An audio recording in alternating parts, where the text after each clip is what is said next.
అవుతుంది. కాబట్టి ఇప్పుడు బ్లూంబర్గ్ ఒక సంస్థ చేసేటువంటి ఎక్స్పెక్టేషన్ వాళ్ళకున్న న్యూస్ మేరకు చేస్తారు కాబట్టి మనం ఆ డిబేట్ చేస్తున్నాం.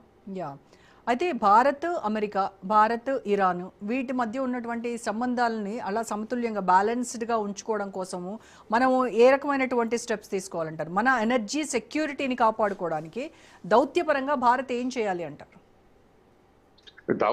ఇప్పుడు గతంలో దౌత్యపరంగా ప్రయత్నం చేసి ఒక అంగీకారానికి వచ్చి ముందు భారతదేశమే అమెరికా బెదిరింపులకు భయపడి ఉపసంహరించుకుంది. ఇరాన్ నుంచి పైప్ లైన్ ఫైనల్ చేసుకున్నారు. ఇరాన్ నుంచి పాకిస్తాన్ ద్వారా ఇండియా, ఇండియా ద్వారా బంగ్లాదేశ్కు పైప్ లైన్, పెట్రోలియం కానీ గ్యాస్ పైప్ లైన్ వేసుకోవాలని అంత అయిపోయింది. పని ప్రారంభించేటప్పుడు అమెరికా ఇండియాని బెదిరించింది, చేసుకోవడానికి వీల్లేదని. ఫస్ట్ ఇండియానే సరెండర్ అయింది, మంచిది మేము ఉపసంహరించుకుంటున్నామని. ఆ తర్వాత పాకిస్తాను, బంగ్లాదేశ్ ఉపసంహరించుకున్నాయి. ఇవాళ gas, petrol pipe line Iran నుంచి కనుక ఉండి ఉంటే ఇవాళ మనకి ఏ ఇబ్బంది ఉండేది కాదు. ఇదొక అంశం.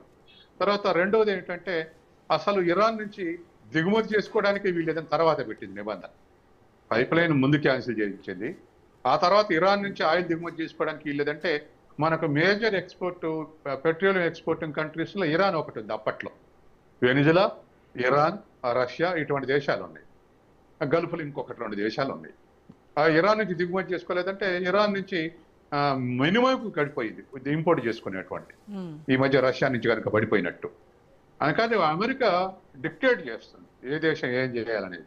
అది దానికి భారతదేశం కూడా లొంగుబాటు వైఖరి ప్రదర్శించింది గతంలో. పైప్ లైన్ క్యాన్సిల్ చేసుకుంది, ఇంపోర్ట్ కూడా ఇరాన్ నుంచి దిగుమతి చేసుకోవడానికి వీల్లేదన్నది. ఎందుకంటే గల్ఫ్ ఆయిల్ చీపెస్ట్ రేటు మిగతా దేశాలు అన్నిటితో పోలిస్తే.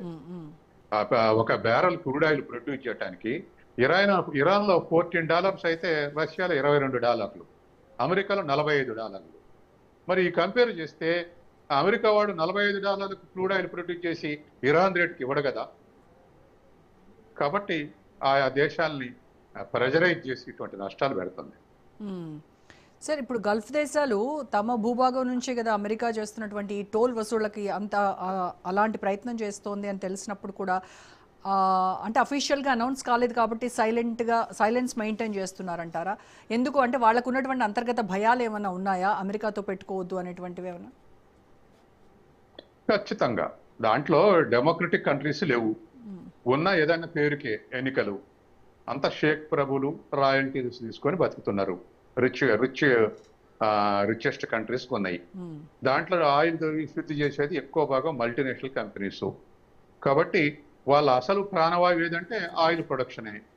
ఆ ఆయిల్ ప్రొడక్షన్ చేసిన దాంట్లో కొంత పాలు ఆ దేశస్తులు ఉన్న ఆ రిఫైనరీస్ పెట్టి శుద్ధి చేసేది మాత్రం మల్టీనేషనల్ కంపెనీసే. కాబట్టి వాళ్ళని కాదనే శక్తి లేదు. కాదనే శక్తి ఉంటే వెనిజులాని చేసినట్టు చేస్తుంది అమెరికా. అదవరకు వెనిజులాలో చావేజ్ కానీ ఆ తర్వాత వచ్చినటువంటి మదురో కానీ వెనిజులాలో చేయి పెట్టలేదు.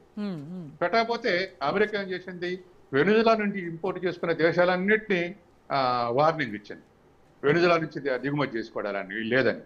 దరిదాపు రోజు 5 లక్షల బ్యారల్స్ ఎక్స్పోర్ట్ చేసేటువంటి వెనిజులా 1 లక్షకు పడిపోయింది. దాంతో ఆ ఎకానమీ క్రైసిస్లోకి పోయింది.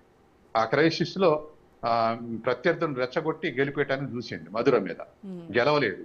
తర్వాత ఆక్రమిస్తే ప్రజలు